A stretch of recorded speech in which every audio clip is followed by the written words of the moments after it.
Le 8 avril 2024, le Soleil sera éclipsé par la Lune, et l'après-midi se transformera en nuit, selon certains érudits bibliques.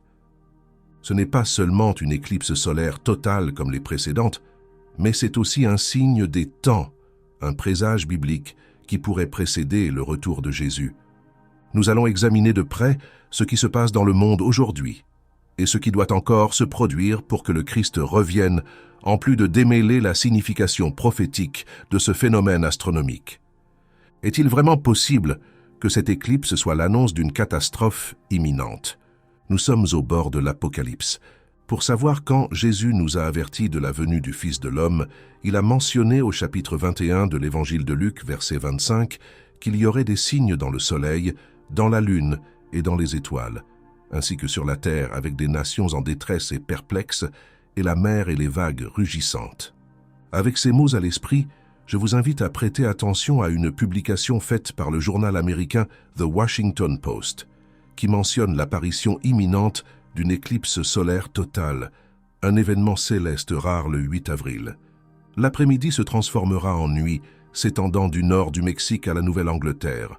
L'air deviendra soudainement plus froid, avec une chute d'environ 12 degrés de température.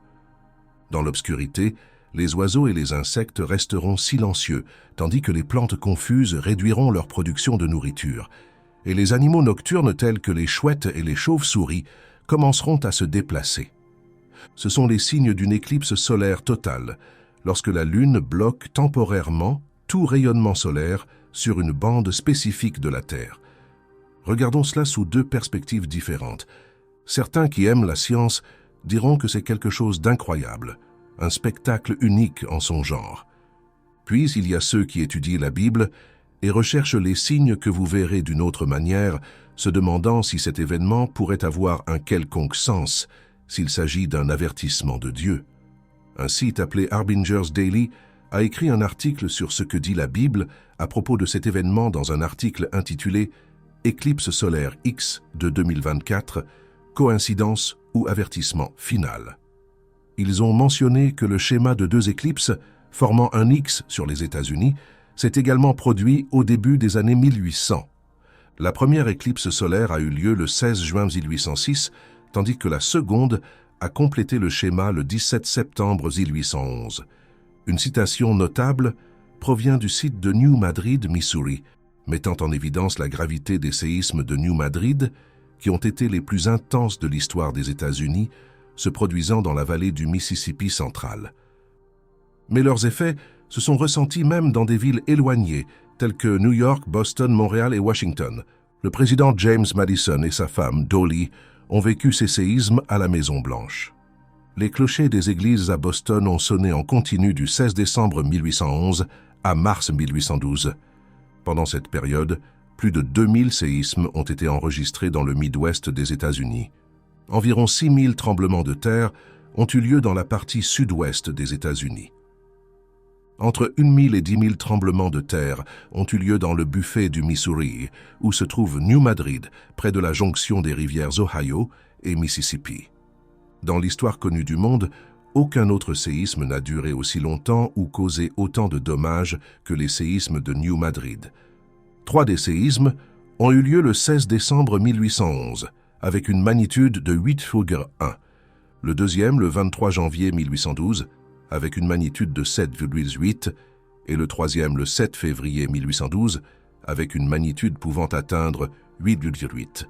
La formation imminente d'un schéma en forme de X à travers le centre des États-Unis par l'éclipse prédite pour le 8 avril 2024 suggère la possibilité d'une autre catastrophe dans les mois suivants. Quelle est notre réponse?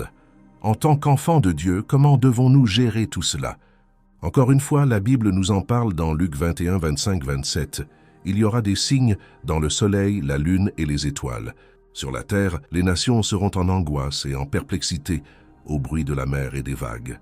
Les gens se mourront de peur, appréhendant ce qui doit arriver au monde, car les puissances des cieux seront ébranlées. Alors, ils verront le Fils de l'homme venant sur une nuée avec puissance et grande gloire. La parole de Dieu nous a fourni ces informations pour que nous puissions nous préparer, non pour nous laisser avoir peur ou terrifier, mais pour que nous soyons prêts. Les prophéties bibliques forment un puzzle avec de nombreuses pièces différentes dans la Bible. Voici quelques-unes des pièces que nous devons surveiller. L'augmentation du chaos et de la confusion, la prolifération de fausses doctrines et de faux prophètes, les guerres et les rumeurs de guerre, l'apostasie qui est le grand départ de la foi et le refroidissement de l'amour de beaucoup, les tremblements de terre et les fléaux, et parce qu'ils sont attirés par des doctrines de démons, nous verrons l'émergence de faux prophètes et de fausses doctrines à travers le monde. Les gens deviendront égoïstes et amoureux de l'argent.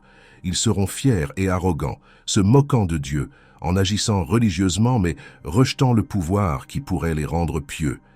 Maintenant, il est important de parler des types de personnes dont nous devons être conscients, car quelqu'un dans notre cercle intérieur a de fortes chances de nous influencer à faire des choses mauvaises. Comprenez que nous sommes plus susceptibles d'être réceptifs lorsque quelqu'un proche de nous nous encourage dans la mauvaise direction, surtout si cette personne aide en observant ou en facilitant nos erreurs. Par conséquent, il est crucial d'être conscient des signes qu'une personne dans notre vie peut être utilisée par lui pour nous écarter du chemin du Seigneur. Le premier signe à observer est probablement le plus évident, une personne qui vous encourage à faire ce qui est mal. Il y a des gens autour de nous qui nous encouragent et applaudissent nos mauvais choix.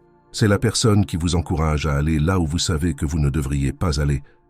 Il dit des choses comme « Il n'y a rien de mal à s'amuser de temps en temps. Arrête d'être si rigide. » ou « Arrête d'être si moraliste.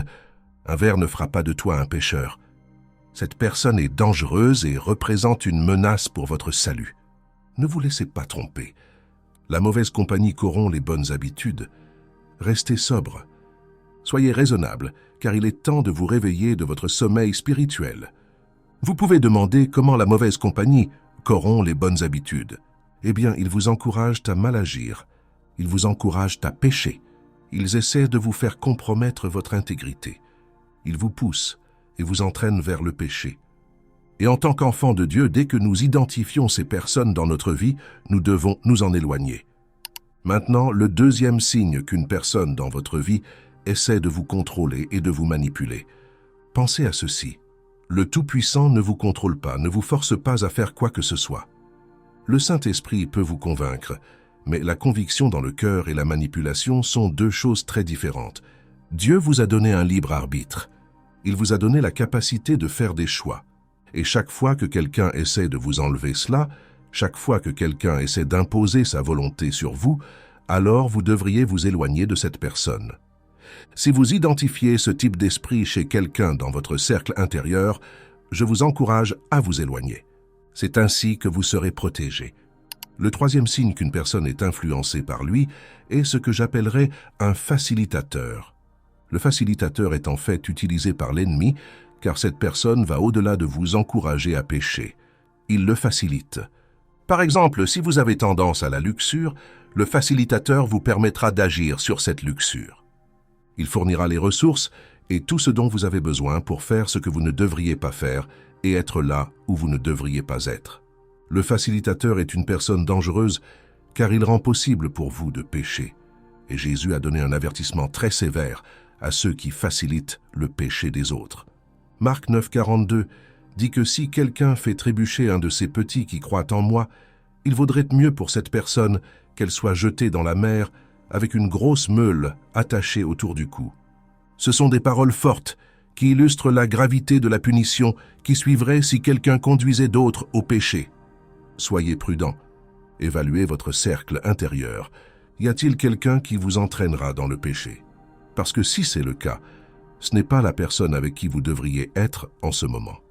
Le dernier type de personne que vous devriez éviter est le décourageur. Le décourageur est celui qui vous éloigne de Dieu. Ils vous font douter de Dieu. Le décourageur ne vous mène pas nécessairement au péché ou ne vous encourage pas à pécher, mais voici ce qu'il fera. Ils vous convaincront de ne pas participer à ce groupe d'études de la Bible. Ils vous convaincront de ne pas assister à cette réunion de prière.